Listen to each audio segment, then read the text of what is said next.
2020, 21, 22, 23 எவ்வளோ நாள்னு எனக்கு தெரியாது. ஆனால் சீக்கிரமே எல்லாம் நடந்துடும். ஏன்னா இவர்கள் ஆட்சியை கொண்டு வருவதற்கு டிஜிட்டல் முறைகளை பயன்படுத்துகிறாங்க, இன்டர்நெட்டை பயன்படுத்துகிறாங்க. தீவிரமாக எல்லாத்தையும் ஒரே கொடைக்கு கீழே கொண்டாந்துருவாங்க. அது வந்த உடனே அதை ஆளுமை செய்கிற ஒருவனை தேர்ந்தெடுத்து விடுவார்கள்.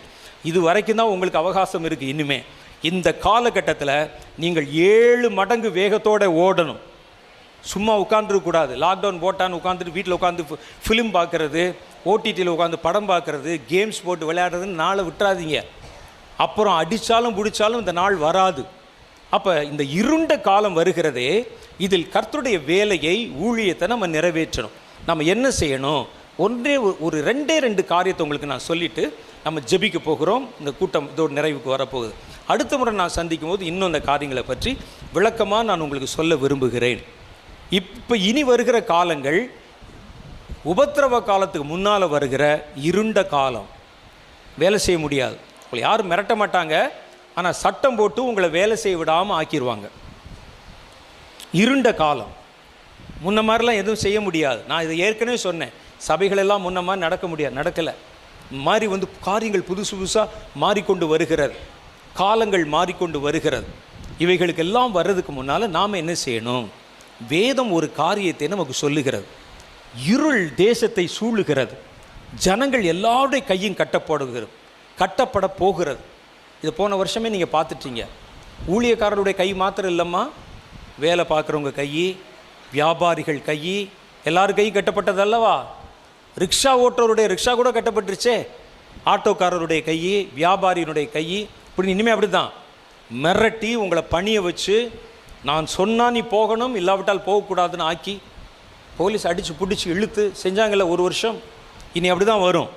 அந்த இருண்ட காலம் ஒருவரும் கிரியை செய்யக்கூடாத ராக்காலம் வருகிறதுன்னு கர்த்தர் சொல்கிறார். ஒருவரும் கிரியை செய்யக்கூடாத ராக்காலம் வருகிறது. அவள் இருண்ட காலம் வந்துச்சுன்னா யாரும் வேலை செய்ய மாட்டாங்க. அந்த காலங்களில் என்ன செய்வாங்கன்னா, ஜனங்கள் அந்த காலத்தில் நாகரிகம் அடையாத காலத்தில், நெருப்பு கண்டுபிடிக்கப்படாத காலத்தில் மனிதர்களை பயமுறுத்தினது இருட்டு. இப்போவுமே மனிதர்களை பயமுறுத்து இருட்டு தான். இருட்டில் எதை பார்த்தாலும் வேறு மாதிரி தெரியும். அப்படி பேய் மாதிரி தெரியும். காலில் பார்த்தீங்கன்னா அது ஒரு மரமாக இருக்கும். இன்னொன்று கருப்பாக உட்காந்துருந்துச்சிங்க. அடுத்த நாள் போய் பார்ப்பீங்க, ஒரு சின்ன பனை மரமாக இருக்கும். அப்போ ஒரு மாதிரி பயப்படும். இருட்டுனால் பயம் ஜனங்களுக்கு. அப்போல்லாம் என்ன செய்வாங்க, ஒரு 4 மணி 5 மணி ஆச்சுன்னா கொகைக்குள்ளே போய் அப்படியே அடைச்சிட்டு உட்காந்துருவாங்க. அடுத்த நாள் விடிஞ்ச பிறகு தான் வெளியவே வருவான். இருண்டு. அந்த இருட்டு அப்போ இருந்த இருட்டு இப்பவும் இருக்க தான் செய்கிறது. இப்போ இருட்டு மாறிடுச்சா? இருட்டு மாறலை. ஆனால் அன்று பயந்தோம், இன்று நம்ம பயப்படுவதில்லை. அன்று இருட்டாகிவிட்டால் குகையில் போய் நம்மை அடைத்து கொண்டிருந்தார்கள். இப்போ ராத்திரி ஷிஃப்ட் போட்டு வேலை செய்கிறான். ஏன் அப்படின்னு சொன்னால் ஒரே ஒரு வித்தியாசம். இருட்டு மாறலை, மனிதன் வெளிச்சத்தை கண்டுபிடித்து விட்டான். அதுதான். நாம் என்ன செய்கிறோம் இன்னைக்குன்னா, ஒரு இருண்ட சூழ்நிலை வருதுன்னா, ஆண்டவரே இருட்டை தள்ளும், இருட்டை போக்கும், இருட்டை விரட்டும் அப்படின்னு சொல்லி ஜெபம் பண்ணுறோம். நம்ம எங்கே தப்பு செய்கிறோம் தெரியுதா உங்களுக்கு? ஆண்டவரே இருட்டாக இருக்கே, நான் எப்படி வேலை செய்வேன், நான் எப்படி உம்முடைய ஊழியம் செய்வேன், இருட்டு வருதே. ஆண்டவரே இருட்டை துரத்துகிறோம், இருட்டை மிதிக்கிறோம், இருட்டை சபிக்கிறோம், இருட்டு மேலே தண்ணி தொளிக்கிறோம்னு சொல்கிறோம். இருட்டை துரத்துறதுக்கு வெளிச்சத்தை கண்டுபிடிங்க. ஒரு காலத்தில் உங்களுடைய முன்னோர்கள் பயந்தார்கள் இருட்டை கண்டு. இன்னைக்கும் அதே மாதிரி சாயந்தரம் 7 மணி ஆச்சுன்னா இருட்டை தான் செய்யுது. எப்போ? கற்காலத்தில் வந்த மாதிரி தான் இந்த தற்காலத்திலும் வருகிறது. ஆனால் இன்றைக்கி நம்ம பயப்படுறது இல்லையே. எத்தனை மணிக்கு உங்களை பார்க்க? ராத்திரி ஒரு 11 மணிக்கு வாங்கலேன், சரி வந்துடுறோம்ல. ஆல் நைட் ப்ரேயர் நடத்திடுறோம்ல. இருட்டு வருகிறது என்று குகைக்குள்ளே போய் அடைக்கவில்லை அல்லவா? இருட்டை மாற்றும்படி ஜெபம் பண்ணவில்லையே. நாம மாறிக்கொண்டு விட்டோம். அல்லேலூயா. அதுதான் இப்போ நம்ம செய்ய போகிறோம். ஆண்டவரை இருண்ட காலம் கொரோனாவை துரத்தும். ஆண்டவரே இந்த ராக்காலம் வருகிறதே, இந்த மாதிரி சட்டங்கள் வருகிறதே, அதை விரட்டும் என்று சொல்லுவதை விட நீங்கள் வெளிச்சத்தை கண்டுபிடித்துக் கொள்வதுதான் சிறப்பு. அல்லேலூயா. அப்படி தானே செஞ்சாங்க. அதுதான் இன்னைக்கு. அப்போ நம்ம எதை குறிவைத்து ஜெபிக்கணும்? இந்த இருண்ட சூழ்நிலைகள் தான் இனிமேல் வரும். 2020 ஆரம்பிச்சிருச்சு. இனி ஒவ்வொரு வருடமும் இப்படிப்பட்ட சூழ்நிலைகள் வரும். நீங்கள் எல்லாம் என்ன செய்ய போகிறீங்க? ஆண்டவரே இந்த இருட்டை போக்கும்னு தொடர்ந்து உபவாச ஜெபம், திறப்பில் நின்ற ஜெபம், ஃபாஸ்டிங் ப்ரேயரு, முழங்கால் யுத்தம் சொல்லி இப்படி ஜெபம் பண்ண போகிறீங்க. நான் உங்களுக்கு சொல்லுகிறேன், இருட்டை துரத்துவதற்கு ஒரே வழி வெளிச்சத்தை கொண்டு வருவது தான் வழி. வேறு எதனால் வந்து இருட்டை ஜெயிக்க முடியும்னு நினைக்கிறீங்க? சோப்பு போட்டால் இருட்டை வந்து வெளுத்துடலாமா? வெள்ளாவி வச்சா என்ன செய்யலாம்? இருட்டோட சண்டை போட்டால் இப்போ ஒரு சின்ன உதாரணம் பாருங்கள். இப்போ நம்ம ஆன்லைன் போய் நடத்திட்டு இருக்கோம், திடீர்னு லைட்டெல்லாம் ஆஃப் ஆயிடுச்சு. என்ன சொல்லுவீங்க? லைட் ஆஃப் ஆகி விட்டது எல்லாரும் ஜெபம் பண்ணுங்கன்னு சொல்லுவீங்களா? யாராவது ஒரு ஆள் லைட்டை போடுப்பா இல்லை செல்ஃபோனை பற்ற வைன்னு சொல்லுவாங்க. என்ன சொல்லுவோம்? ஜென்ரேட்டரை போடியான்னு தான் சொல்லுவோம். இருட்டு வந்து விட்டால் வெளிச்சத்தை தான் நீங்கள் தேடணும். அப்போ நம்ம என்ன செய்ய போகிறோம்? கர்த்தர் நமக்கு வெளிச்சத்தை நம் கைகளிலே தந்திருக்கிறார். இருண்ட காலங்களிலே நீங்கள் கடந்து போவதற்கான விளக்குகளை கர்த்தர் நமக்கு கொடுத்திருக்கிறார். அதை எடுக்க பழகணும். முதல் விளக்கு கர்த்தருடைய வேதத்தில் சொல்லுகிற முதல் விளக்கு வாசித்து பாருங்கள். 2 பேதுருவின் புஸ்தகம் 1வது அதிகாரம் 19வது வாக்கியம். முதல் விளக்கு. நம்ம செய்கிற தப்பு என்ன என்று உங்களுக்கு தெரியும். இருட்டு வந்த உடனே இருட்டை போக்க ஜெபம் பண்ணுகிறோம். இருட்டை போக்க ஒரே வழி வெளிச்சத்தை கொண்டு வருவது. 2 பேதுருவின் புஸ்தகம் 1வது அதிகாரம் 19வது வசனம். இதில் அவர் சொல்கிறார் பாருங்க, அதிக உறுதியான இருங்க. வசனம் எடுத்துட்டீங்களா? நான் படிச்சிடுறேன். இருங்க, நான் தானே மைக் வச்சுருக்கேன், நான் படிச்சிடுறேன். ப்ளீஸ் நான் படிச்சிடுறேன். விடுங்க, எடுத்துங்க, பாருங்க. அப்புறம் வீட்டுக்கு போய் நான் என்னமோ சொன்னாருன்னு சொல்லாதீங்க. பார்த்துக்குங்க. இதுதான் ஒரு போதகர் பிரசங்கம் பண்ணிகிட்டு இருந்தாராம். எல்லாம் பைபிள் அடித்து பார்த்துருந்தாங்க. ஒரு அம்மா மாத்திரம் அப்படியே போதகரே பார்த்துக்கிட்டே இருந்துச்சான். மேலேருந்து பிரசங்கம் பண்ணுறவங்க இப்படி யாராவது பண்ணாங்கன்னா இரிட்டேட்டிங்காக இருக்கும். எல்லோரும் வேதத்தை எடுத்து படிங்கன்னு சொன்னார். அந்த அம்மா மாத்திரம் பேசாமல் உட்காந்துக்கிட்டே இருந்தாங்க. கோவம் வந்துருச்சு. ஏம்மா சபைக்கு பைபிள் கொண்டு வரலையா? எல்லோரும் பைபிள் எடுத்து படிக்கிறாங்க. உடனே அந்த அம்மா சொல்லிச்சான், எல்லோரும் உங்கள் மேலே நம்பிக்கை இல்லாமல் அந்த வசனம் இருக்கான்னு பார்க்குறாங்க பாஸ்டர். எனக்கு உங்கள் மேலே அபார நம்பிக்கை. நீங்கள் சொன்னால் பைபிளில் இருக்கத்தானே செய்யும் அப்படின்னு சொல்லி. இந்த அம்மா என்ன செய்கிறது? நீங்கள் என்னை நம்பினாலும் பைபிள் எடுத்து பார்த்துருங்க. அதிக உறுதியான தீர்க்க தரிசன வசனமும் நமக்கு உண்டு. ஆண்டவர் வந்து தீர்க்க தரிசன வசனங்கள் நமக்கு தந்திருக்கிறார்.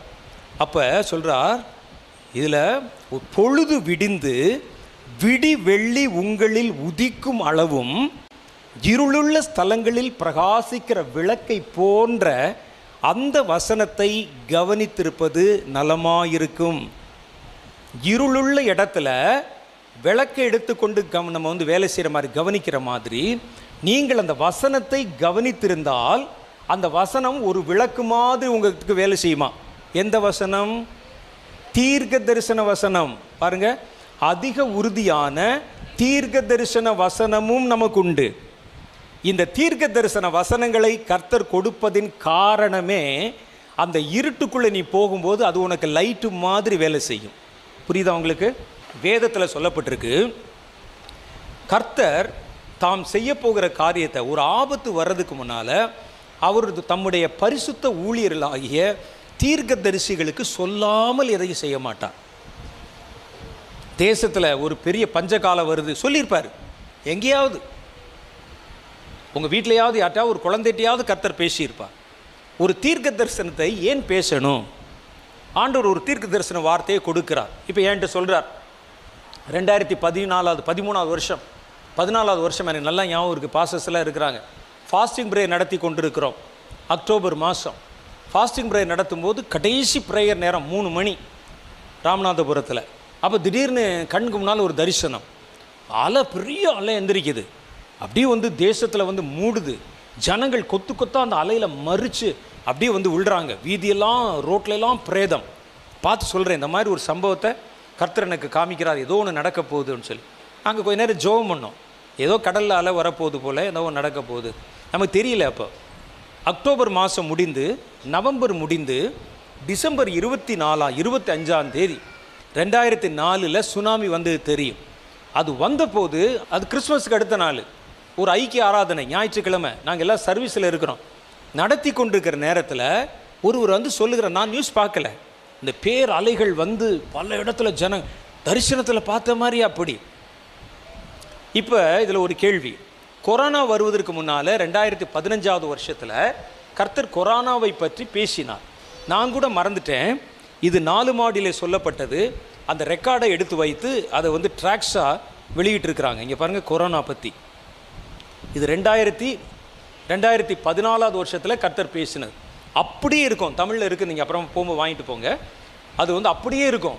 என்ன செய்ய போகிற, சைனாலேருந்து வரும், அது மேன்மேடு, ஜனங்கள் கூட்டம் கூட்டமாக செத்து போவாங்க, அவங்களெல்லாம் கொத்து கொத்தாக கொண்டு போய் புதைப்பாங்க இருக்கும். இப்போ ஒரு கேள்வி, கொரோனா வரப்போகுது ஐயா, சைனாலேருந்து வரப்போகுது, விஞ்ஞானிகள் கண்டுபிடிக்க போகிறாங்க, உலக நாடுகள் முழுசும் பரப்ப போகிறாங்க, ஜனங்கள் தீவிரமாக சாக போகிறாங்க. நான் ஒரு சின்ன கிராமத்தில் ராமநாதபுரத்தில் இருக்கிறேன், ஊழியக்காரன், உங்கள் மாதிரி கூட எனக்கு வேகமாக நடக்க முடியாது, ஓட முடியாது, பலவீனமானவன். என்னை எழுப்பி ஆண்டவர் சொல்லார், தம்பி கொரோனா வரப்போகுது. ஐயா நான் இதில் என்ன செய்கிறது சொல்லுங்கள், நான் உபவாசம் பண்ணவா நீங்கள்? அப்போ நான் யோசிச்சு பார்த்தேன், ஏன் சொல்லணும்? சரி இதை கூட விட்டுருங்க, அலை வரப்போகுது, சமுத்திரத்தில் அலை வந்து எந்திரிக்க போகுது, ஜனங்கள் சாக போகிறாங்க, ஏன் சொல்லணும்? நான் என்ன செய்ய போகிறேன்? அலையை போய் நிறுத்த முடியுமா? நான் ஏசுநாதரா? இறையாதே, அமைதலாக இரு, இம்மட்டும் வா, மிஞ்சி வராதே சொன்னால் கேட்குமா? அல்லது நான் தான் போவேனா வெளியே? ஏன் கர்த்தர் இதை சொல்லணும்? கொரோனா பரவ போகுது, ஏன் இதை சொல்லணும்? ஏன் கர்த்தர் வந்து சபையில் வந்து சொல்லுகிறார்? ஏன் சொல்லுகிறார்? இவர்கள் என்ன விஞ்ஞானிகளா? அல்லது போய் யார்ட்டையும் சண்டை போட போகிறாங்களா? எப்படி அதை முறியடிக்க போகிறாங்களா? என்ன நடக்க போகுது? எப்படி? ஏன் அப்படின்னு தான் கர்த்தர் அதற்கெல்லாம் கொடுக்கல. கர்த்தர் ஒரு இருட்டு வருவதற்கு முன்னால் விளக்கை கையில் கொடுத்து விடுகிறார். அல்லேலூயா. நமக்கு தான் அதை பயன்படுத்த தெரியாமல் இருந்திருக்கிறோம். இது பாருங்கள், இந்த இடத்துல சொல்கிறாரு, அதிக உறுதியான தீர்க்க தரிசன வசனம் நமக்கு உண்டு, நமக்கு கர்த்தர் கொடுப்பார். விடிந்து அதில் பொழுது விடிந்து விடிவெள்ளி அந்த பிரச்சனை போகிற வரைக்கும், இருதயங்களில் வெளிச்சம் உதயமாகிற வரைக்கும், அல்லது அந்த இருள் போகிற வரைக்கும், இருளுள்ள இடத்துல, இருட்டு இருக்கிற இடத்துல பிரகாசிக்கிற விளக்கை போல அந்த வசனத்தை கவனித்திருப்பது நலமாயிருக்கும். நீங்கள் அந்த வசனத்தை கவனித்து பார்த்தீங்கன்னா அந்த வசனம் உங்களுக்கு ஒரு வெளிச்சத்தை தரும். நீங்கள் அந்த வெளிச்சத்தின் உதவியினால் இருளை தாண்டி போய்விடுவீர்கள் என்பதற்கு தான் கர்த்தர் இதை கொடுக்கிறார். அல்லேலூயா.